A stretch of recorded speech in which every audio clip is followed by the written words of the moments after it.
إني أسألك خير هذه القرية وخير ما فيها وخير أهلها وأعوذ بك من شرها وشر ما فيها وشر أهلها اللهم ارزقنا جناها وحببنا إلى أهلها وحبب صالحي أهلها إلينا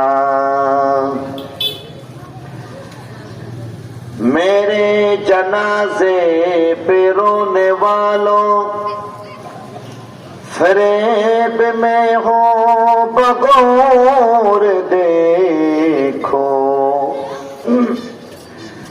میرے جنازے پہ رونے والوں فریب میں ہو بغور دیکھو مرا نہیں ہو غم نبی میں لباس ہستی بدل گیا ہے بلغ العلا بکمالہ کشف الدجا بجمالہ حسنت جمیع خصالہ صلوا علیہ وآلہ لا الہ الا اللہ لا الہ الا اللہ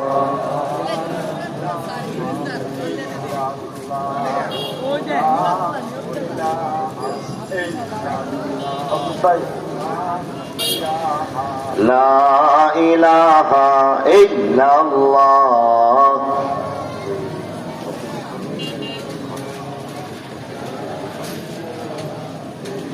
یار رہے یار اب تو میرا اور میں تیرا یار رہوں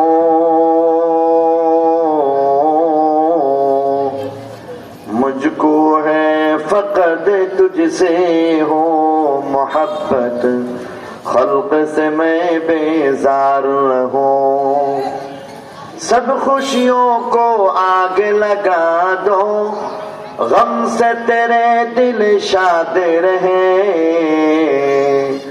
تجھ پر سب گھر بار لٹا دو خانہ دل آباد رہے اب تو رہے بستہ دم آخر ورد زباں آئی میرے الہ لا الہ الا اللہ لا الہ الا اللہ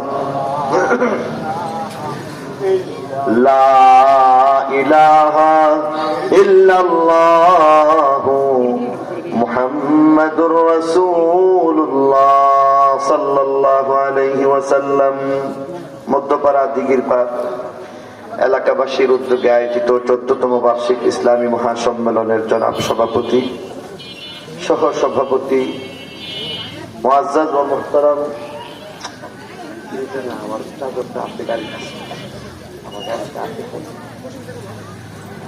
মুহতারাম ও মুআজ্জাজ উলামায়ে কেরাম মুরব্বিয়ানে ইজাম বিরাদরান ইসলাম পর্দার আড়ালের মা ও বোনেরা আল্লাহ পাকের দয়া আর মেহেরবানি যে আল্লাহ তাআলা আমাকে আপনাকে বরকতময় কোরআনের এই মজলিসে আসার বসার তৌফিক দিলেন আল্লাহর শুকরিয়া হিসেবে দিল থেকে সবাই বলি আলহামদুলিল্লাহ এই কনকনে শীতের মধ্যে বাতাসের মধ্যে বসছেন আমিও বলে দিছি আমার চাদরটা নিয়ে আসতেছি আপনারা আসলে নিচে বসেছেন অথচ আমি আর আপনি আমরা প্রত্যেকেই আসলে এইভাবে নিচে বসতে অভ্যস্ত না আমাদের প্রত্যেকের বাড়িতে টাইলসের উপরেও আল্লাহকে ডেকে বলতেছেন যে আল্লাহ দেখো তোমার এক বান্দা স্বর্ণের খাট পালং থেকে মাটিতে শুয়ে গেছে তার উদ্দেশ্য একটা জাহান্নাম থেকে বাঁচা আর জান্নাতের আশা যেই বান্দা এই আশা নিয়ে মাটিতে শুয়ে স্বর্ণের খাট পালঙ্কে বাদ দিয়া মাটিতে শুয়ে তোমার এত বড় রহমতের আশা করে তুমি তাকে মাফ করে দিও। এই কথা বলতে বলতেই তিনি আল্লাহর কাছে চলে গেলেন, তার ইন্তেকাল হয়ে যায়। সমকালীন সকল আউলিয়ায়ে কেরাম একমত হয়েছেন যে বাদশাহ মামুনুর রশিদকে আল্লাহ মাফ করে দিতেন। মাটিতে বসলে মাফ পাওয়া যায়। কি পাওয়া যায়? আল্লাহর কাছে মাফ পাওয়া যায়। আর এই আশাতেই আজকে আমরা এখানে বসা। এই একটা ইখলাস নিয়ে আমরা আসতে পারলে, বসতে পারলে বাড়িতে যাওয়ার আগে আগে পিছনের গুনাহ মাফ করে দেবে ইনশাআল্লাহ।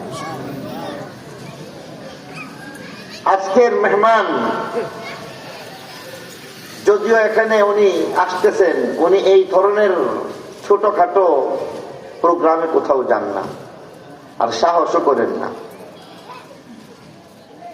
হযরত মাওলানা মুফতি মনজুর আহমদ মেঙ্গল দামাত বারাকাতুহুম ওনার প্রোগ্রাম নেওয়ার জন্য অনেকে আমার সাথে যোগাযোগ করেছেন যে কোনোভাবে একটু নেওয়া যায় কিনা। কিন্তু এখানে একটা আলাদা মহাব্বতের কারণে, এটা তো আমার সভা মনে করি, আপনারও আমার, আমিও আপনাদের। এই এলাকার সাথে আমার শুধু নতুন না, একেবারে ছোট্ট শিশু তখন আমি এই এলাকার সাথে সম্পৃক্ত,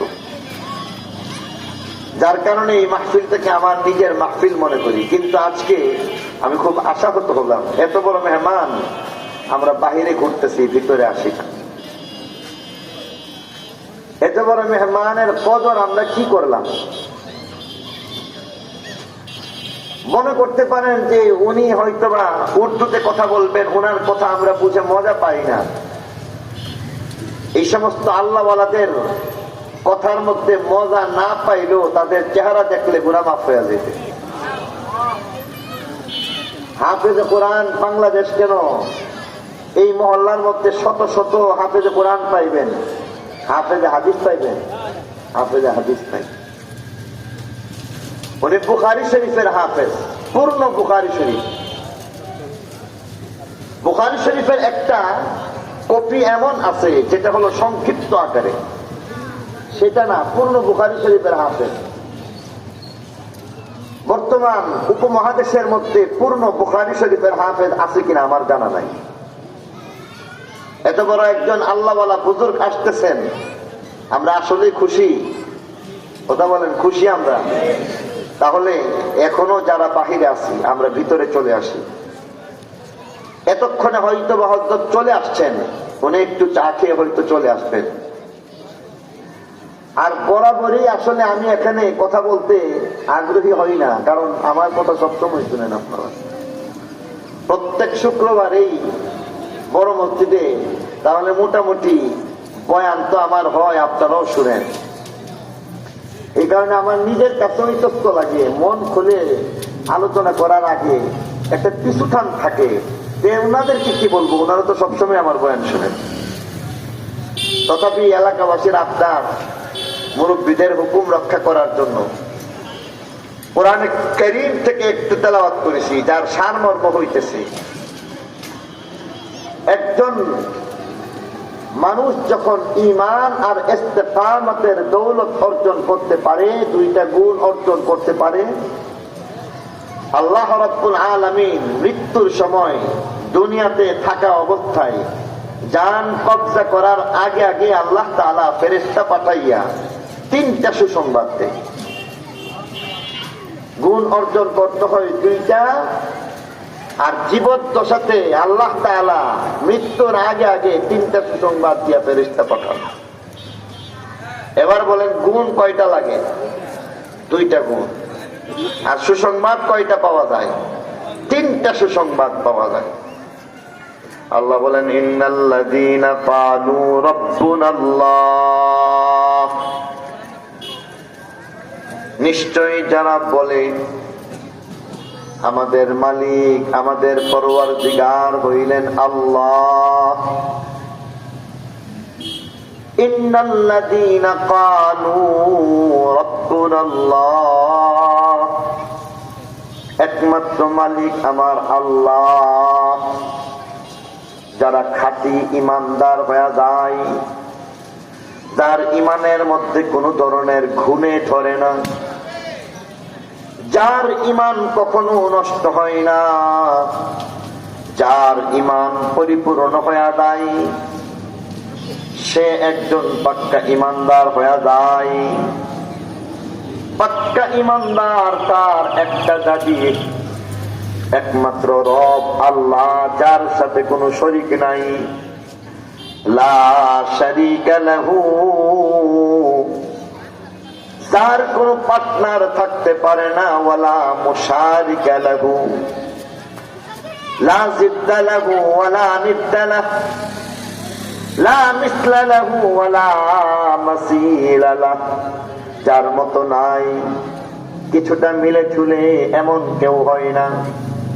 যার বিকল্প নাই, প্রতিপক্ষ বলতে কিছু নাই, সমকক্ষ বলতে কিছু নাই। যিনি সর্বে সর্বা, একমাত্র জাত, যিনি কারো মুখাপেক্ষী না, যার জন্ম নাই, যার মৃত্যু নাই, যার থেকে কেউ জন্ম নেয় না, যিনি কারো থেকে জন্ম নেয় না। কুল হুয়াল্লাহু আহাদ আল্লাহুস সামাদ, যার অন্যতম একটা গুণ হইতেছে তিনি হইলেন সামাদ। কোন কিছুর মুখাপেক্ষী না, ব্যক্তির মুখাপেক্ষী না, বস্তুর মুখাপেক্ষী না। একমাত্র জাত মুখাপেক্ষী নন, বাকি সবাই মুখাপেক্ষী। বক্তা শ্রোতার জন্য মুখাপেক্ষী, শ্রোতা বক্তার মুখাপেক্ষী। দোকানদার কাস্টমারের মুখাপেক্ষী, কাস্টমার দোকানদারের মুখাপেক্ষী। সন্তান মা বাবার মুখাপেক্ষী, মা বাবা সন্তানের মুখাপেক্ষী। রাজা প্রজার জন্য মুখাপেক্ষী হয়ে থাকেন, প্রজা রাজার মুখাপেক্ষী হয়ে থাকেন। একজন এমপি ভোটারের মুখাপেক্ষী, একজন ভোটার এমপির মুখাপেক্ষী। একজন সম্মানিত মানুষ, কিছু কিছু সাধারণ প্রজা তাদের মুখাপেক্ষী হয়ে যায়। এমন ভাবে প্রত্যেকেই মুখাপেক্ষী। বড় লোক গরিবের মুখাপেক্ষী, গরিব মানুষ গরিবের বড় লোকের মুখাপেক্ষী। একজন বাড়িওয়ালা কাজের মেয়ের মুখাপেক্ষী, কাজের মেয়ে বাড়িওয়ালার মুখাপেক্ষী, ঠিক কিনা? পক্ষান্তরে আমার আল্লাহ বলেন আল্লাহুস সামাদ। আল্লাহ বলেন আমার কিছু লাগে না, আমি হইলাম সামাদ, সকলে আমার মুখাপেক্ষী, আমি কারো না। আসমানের মুখাপেক্ষী আমি না, আসমান আমার মুখাপেক্ষী। জমিনের মুখাপেক্ষী আমি না, জমিন আমার মুখাপেক্ষী। 18,000 প্রকারের মখলুক মুখাপেক্ষী, আমার মুখাপেক্ষী, আমি তাদের মুখাপেক্ষী না। আমি ফেরেশতার মুখাপেক্ষী না, আমি জিন জাতির মুখাপেক্ষী না, 18,000 প্রকারের মুখাপেক্ষী না। আমি আমার একমাত্র গুণের মালিক সামাদ। দুনিয়া 18,000 প্রকারের মখলুক, কোন কিছুর মুখাপেক্ষী আমি না, বরং সবকিছু একমাত্র আমি আল্লাহর মুখাপেক্ষী। বলি সুবহানাল্লাহ। আল্লাহ হইলেন সামাদ। আল্লাহ এমন সামাদ, বলেন যে আল্লাহর প্রতি সকলে মুখাপেক্ষী। আর আল্লাহ ছাড়া আর কেউ এই গুণের মালিক কেউ না, রাজা বাদশা কেউ না, ঠিক কিনা বলেন? কাস্টমার ছাড়া দোকান চলবে, আবার দোকান ছাড়া কাস্টমার ছাড়া দোকান চলে না, দোকান ছাড়া কাস্টমার চলে না, বাপ ছাড়া পুত ছাড়া তা কোনটাই চলে না। তাহলে এখানে একটা কষ্ট চলে আসতে পারে। আসমান জমিন, গ্রহ তারা নক্ষত্র, 7 আসমান 7 জমিন, আরশ কুরসি লৌহ কলম, আল্লাহ কি এর কোন একটারও মুখাপেক্ষী? জোরে বলেন। তাহলে প্রশ্ন, যদি এমন হয়ে থাকে তাহলে আল্লাহ রাব্বুল আলামিন আরশ কুরসি লৌহ কলম বানাইলেন কেন? এমনকি আল্লাহ রাব্বুল আলামিন আরশে সমাসীন, আর রহমান আলাল আরশি ইস্তাওয়া, আল্লাহ আরশে সমাসীন, ঠিক কিনা বলেন? আল্লাহ না বলে লাগে না, মুখাপেক্ষী না, তো ব্যবহার করা মানেই তো এটা লাগছে না। আমি বললাম চেয়ার লাগবে না, চেয়ার ব্যবহার করলাম, মুখাপেক্ষী দাবি করলাম না। অথচ আমি সেই চেয়ার ব্যবহার করলাম, তাহলে সাংঘর্ষিক হয় নাকি হয় না? আমার কথা বুঝেন নাই মনে হয়। তাহলে এর উত্তর খুঁজে বের করা লাগবে। আল্লাহ রাব্বুল আলামিন এমনই একটা প্রশ্নের হাতে কলমে উত্তর দিয়েছিলেন। আল্লাহ রাব্বুল আলামিনের আরশকে বহন করেছিল 7 আসমান 7 জমিনের উপরে দাঁড়িয়ে। আল্লাহর আরশকে মাথায় নিয়ে দাঁড়িয়ে আছেন 8 জন ফেরেশতা। 8 ফেরেশতা আল্লাহর আরশকে নিয়ে দাঁড়ানো, মাথায় নিয়ে দাঁড়ানো। আরশের উপরে আল্লাহর কুরসি, কুরসিতে আল্লাহ সমাসীন, আরশে আল্লাহ সমাসীন।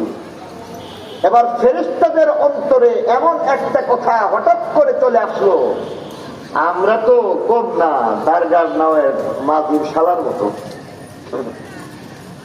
দারগার নাওয়ের মাঝির শালা চিনা? মানে আমি দারগার নাওয়ের মাঝির শালা। আল্লাহ রাব্বুল আলামিন এমন ভাবে আরশকে যখন মাথায় নিয়ে 8 ফেরেশতা দাঁড়ানো, তাদের অন্তরে, এই ফেরেশতাদের অন্তরে আসছে, আমরা তো কম না, আমরা যদি আরশকে না নিতাম মাথায়, তাহলে কুরসি কোথায় থাকে? আর কুরসি যদি না থাকে তাহলে আল্লাহ বসতেন কোথায়? নাউযুবিল্লাহ বলেন। এটা হলো ওয়াসওয়াসা। এসব ওয়াসওয়াসা আসলে ইস্তিগফার করা চাই।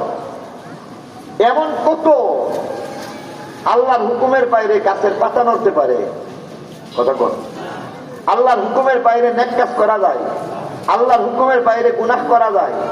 তাহলে আল্লাহর হুকুমে নেক, আল্লাহর হুকুমে গুনাহ, সব তো আল্লাহর হুকুমে হইতেছে। এটা হলো ওয়াসওয়াসা। এমনটা যখন আসবে, উত্তর খোঁজার দরকার নাই, লা হাওলা ওয়ালা কুওয়াতা ইল্লা বিল্লাহ করে ঈমান হেফাজত করেন। এই প্রশ্নের উত্তর দেওয়া সম্ভব না, কারণ আমাদের আকল সসীম না অসীম? সসীম। সসীম আকল দিয়া এই সব কিছু বোঝা সম্ভব না। এক কথায় ব্যাকল হইলে, বোকা হইলে ইমানদার হওয়া যায়। আর যারা বেশি চালাকি করে, টেকনামি যারা করে, তারা এমন নাস্তিক মোরতাদ হয়ে যায়। আর আল্লাহকে যারা মানতেছে, আল্লাহর জান্নাতের যারা প্রত্যাশী, রব্বে কায়নাতের পক্ষ থেকে আমার নবী জানায় দিয়ে গেছেন, আহলুল জান্নাতি বুলহুন, জান্নাতি মানুষ যারা, এরা সাদা সিধা, যেটা কই এটাই মাইনা নেয়। এক ছাত্রকে উস্তাদ বলছে, এদিকে আসো, বাবারা আমার জন্য একটা নিম পাতা, সামান্য কিছু পাতা না দিতে পারবি? পারুন না, পারুন। তুই যে পারবি, তুই কি আসলে নিম পাতা চিনস? চিনতাম না। কে আইসব্যনাশ। এই যে মনে করেন শেরপুরের কবরস্থানে গেলে মাঝে মধ্যে দেখা যায় বড় বড় পাতা, টান দিলে দুধ যে বাইরে, ওইটি না? তো পরে বলতেছে, নিম পাতা চিনস না? বলদের বলদ এ বলে নিম পাতা ছিলে না। ফানের লাভ বড় বড়, আবার টান দিলে বলে দুধ বাইর। আরেকটা ডাকছে উস্তাদ, আরেকটারে ডাক দিচ্ছে, এইদিকে এই কত তুই নিম পাতা চিনস? হ্যাঁ চিনতাম না। কি নিম পাতা চিনতাম না? নিম পাতা কেমন কত দেখি? ছোট ছোট পাতা। এই পাতাগুলো আবার তিতা লাগে।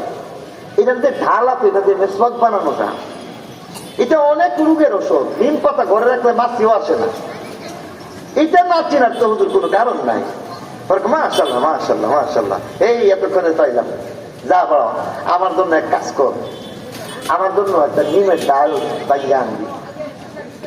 কইটা কোনো ব্যাপার না, ঠিক আছে। এবার করছে কি, ওই ছাত্র বাইরে গেছে, এখন নিম গাছ পাই ঢুকু। এখন তো আস্তে আস্তে নিম গাছ আমাদের এলাকার থেকে তো আস্তে আস্তে শেষ হই। খবর নিছে, কই মেয়েটা যেমন না কোন পাইপারা যেমন না। এখন জামিয়া ইউনিভার্সিটির ছাত্র মনে করেন, উদাহরণ হিসাবে বলতেছি, এ চিন্তা করতেছি এখন কই যাবো, কাছাকাছি যদি চিন্তা করা হয় কাউতুলি যাই। তো কাউতুলি যাওয়ার জন্য যখন রওনা দিছে, মাদ্রাসার গেটের মোড়ের মধ্যে খাড়ে হয়েছে এই আগের ছাত্র টেকনায়। এর মধ্যে গিয়া কইছে, এদিকে কি হয়েছে? কই যা? নিম পাতা আনতাম যাই। কিনলে গা? হুজুরে কইছে, বাতিদার ফুল তুই খালি চিনস, নিম পাতা আমি বুঝি চিনছি না।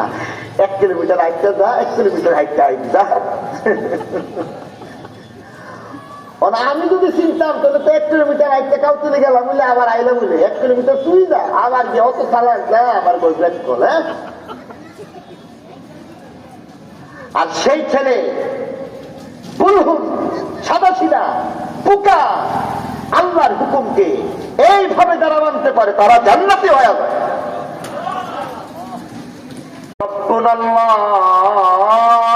যারা বলে একমাত্র রব আমার আল্লাহ, তারাই বলে আল্লাহ ছাড়া কোনো মাবুদ নাই, তার মতো নাই, প্রতিপক্ষ নাই, সমপক্ষ নাই, বিকল্প নাই, কিছুই নাই, তিনি সর্বে সর্বা, তিনি একমাত্র জাত, তিনি হইলেন সামাদ, লাম ইয়ালিদ ওয়া লাম ইউলাদ ওয়া লাম ইয়াকুল লাহু কুফুয়ান আহাদ।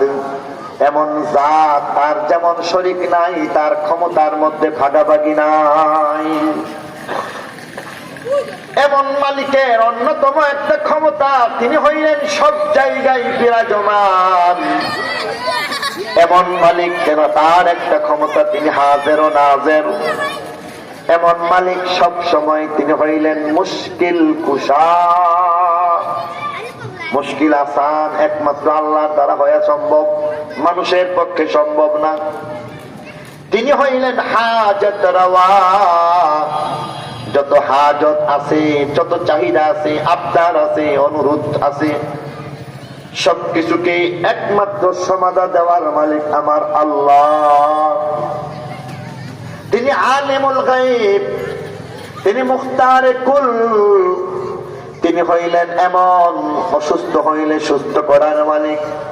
তিনি এমন জাত, তার নামে মান্নত করা চলে, অন্য কারো নামে চলে না। তার নামে নজর নিয়াজ চলে, অন্য কারো নামে চলে না। তার নামে কসম খাওয়া যায়, মা বাবার নামে কসম খাওয়া যায় না। তার সামনে সেজদা করা যায়, অন্য কারো সামনে সেজদা করা দূরে থাক, এমনকি সামান্য কুর্নিশ করে হাত জোর করে মাথাটাকে নত করা যায় না, শিরিক হয়ে যায়। তিনি একমাত্র জাত, ইবাদত হবে তার, অন্য কারো না। তার কাছেই চাইতে হইবে, অন্য কারো কাছে চাইয়া লাভ নাই। সন্তান দেওয়ার একমাত্র মালিক আমার আল্লাহ। সেই আল্লাহ, তিনি হইলেন ইজ্জতের মালিক, জিল্লতের মালিক, হায়াতের মালিক, মৌতের মালিক। সেই রব্বে কায়নাত, তিনি হায়াতের মালিক, তিনি মৌতের মালিক। রব্বে কায়নাত, তিনি হইলেন অসুস্থ হইলে সুস্থ করার মালিক। রব্বে কায়নাত, সেই পাক জাত, আমার ব্যবসার মধ্যে বরকত দেওয়ার মালিক, চাকরিতে পদোন্নতি দেওয়ার মালিক, আমার সুখ সমৃদ্ধি শান্তি দান করার মালিক আল্লাহ। এমন ভাবে কেউ যদি পাক্কা আল্লাহ ওয়ালা হয়ে যায়, তাহলে আল্লাহর কাছে চাইবে। আর এই জাত এমন সত্তার বাইরে কারো কাছে চাওয়া যায় না। এমন পাক্কা ইমানদার হয়ে দাও। 1 নম্বর তোমার ইমান, 2 নম্বর ইস্তেকামত। ইমান আছে সবার, কিন্তু ইস্তেকামত সবার মধ্যে নাই। যার মধ্যে ইস্তেকামত আছে, তাহাজ্জুদের নামাজও পড়তে পারে। ইস্তেকামত থাকলে বেপরদা, বাহির হওয়া যায় না, বুরকা পরে বাইরে যায়। ইস্তেকামত থাকলে সুদ খাওয়া যায় না। ইস্তেকামত থাকলে ঘুষ খাওয়া যায় না। ইস্তেকামত থাকলে অন্যের জমিন জবরদখল করা যায় না। যার মধ্যে ইস্তেকামত আছে, সে মিথ্যা বলে না, ধোঁকা দেয় না, চুরি করে না, ডাকাতি করে না, ছিনতাই করে না। ইস্তেকামত থাকলে অবশ্যই অবশ্যই অন্যের হক নষ্ট করে না। ইস্তেকামত থাকলে বোনের সম্পদকে ঠিক ঠিক বুঝায় দিতে পারে। ইস্তেকামত থাকলে মেয়ের সম্পদ ঠিক ঠিক বুঝায় দিতে পারে। ইস্তেকামত না থাকলে বাবা মেয়েকে বঞ্চিত করে ছেলের নামে সম্পদ লিখে দেয়। ইস্তেকামত না থাকলে ভাই হইয়া বোনের সম্পদ লুটে পুটে খাইতে পারে, ঠিক কিনা? ইস্তেকামত থাকলে কোনদিন দুর্নীতি করতে পারে না। যার মধ্যে ইস্তেকামত নাই, দুর্নীতিগ্রস্ত হয়ে যায়। ইস্তেকামত থাকলে রাষ্ট্রীয় সম্পদকে নিজস্ব বানাইতে পারে না।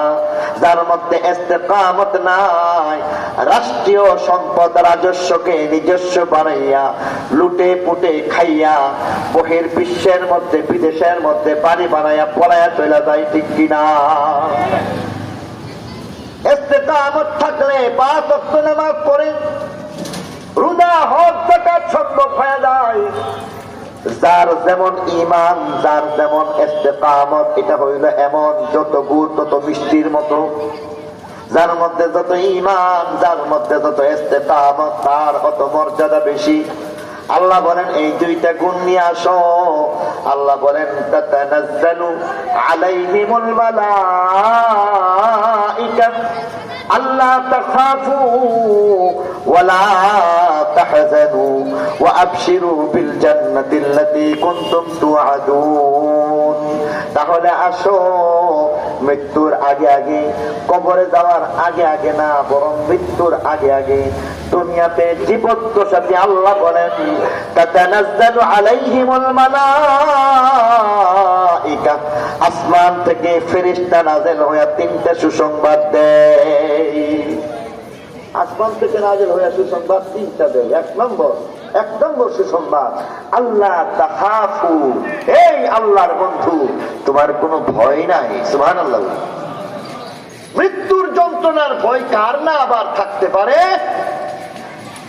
একজন আল্লাহওয়ালা পাল্টা প্রশ্ন করে, তখন যখন ফেরেশতারা বলতে থাকে তোমার কোনো ভয় নাই, তখন বলে যে কেন ভয় নাই, মৃত্যুর যন্ত্রণা তো কঠিন। তখন বলেন আল্লাহ তাখাফু, তোমার কোনো ভয় নাই। আল্লাহ তাখাফু, তোমার ভয় নাই। আল্লাহ তাখাফু, ভয় নাই। তুমি ভাবতেছো মৃত্যুর যন্ত্রণা। একজন নেককার আল্লাহর বন্ধুর মৃত্যুর যন্ত্রণা ভয় না, বলি সুবহানাল্লাহ। হযরত ফখরে বাঙ্গাল রাহিমাহুল্লাহ দুনিয়া থেকে বিদায় নিয়ে গেলেন। আমাদের আপনাদের কুলে ঢাকা মেডিকেল কলেজের মধ্যে শায়িত, এমন অবস্থার মধ্যে তার মৃত্যুর যন্ত্রণা শুরু হয়ে গেছে, মৃত্যুর সাকরাত। সেই অবস্থার মধ্যে হযরত ফখরে বাঙ্গাল রাহিমাহুল্লাহ আঙ্গুলে ইশারা দিয়া এমন ভাবে বলতেছেন, কালিমা শরীফ বললেন লা ইলাহা ইল্লাল্লাহ মুহাম্মাদুর রাসূলুল্লাহ। আঙ্গুল আসমানের দিকে উঠাইয়া বললেন আশহাদু আল্লা ইলাহা ইল্লাল্লাহ ওয়া আশহাদু আন্না মুহাম্মাদান আবদুহু ওয়া রাসূলুহু, আল্লাহু আকবার। আবার আঙ্গুল উঠায় কি বলতেন? সব কথা আল্লাহু আকবার। বলেন যে এত দূরে, আব্বাজি বলেন যে এত দূরে আল্লাহু আকবার পড়ছে, লোকটা মনে হয় সুস্থ হয়ে গেছে ভাবছি, কিন্তু তাকে দেখি সঙ্গে সঙ্গে তিনি দুনিয়া থেকে বিদায় নিয়ে গেছে। নারে তাকবীর, আল্লাহু আকবার। হযরত মাওলানা ডক্টর মঞ্জুর আহমদ সাহেবের আগমন, শুভেচ্ছার স্বাগত। আহলান সাহলান, মারহাবান, আহলান সাহলান, আহলান সাহলান। দিগির পায়ের পক্ষ থেকে লাল গোলাপ শুভেচ্ছা, যুবকবৃন্দের পক্ষ থেকে লাল গোলাপ শুভেচ্ছা। নারে তাকবীর, আল্লাহু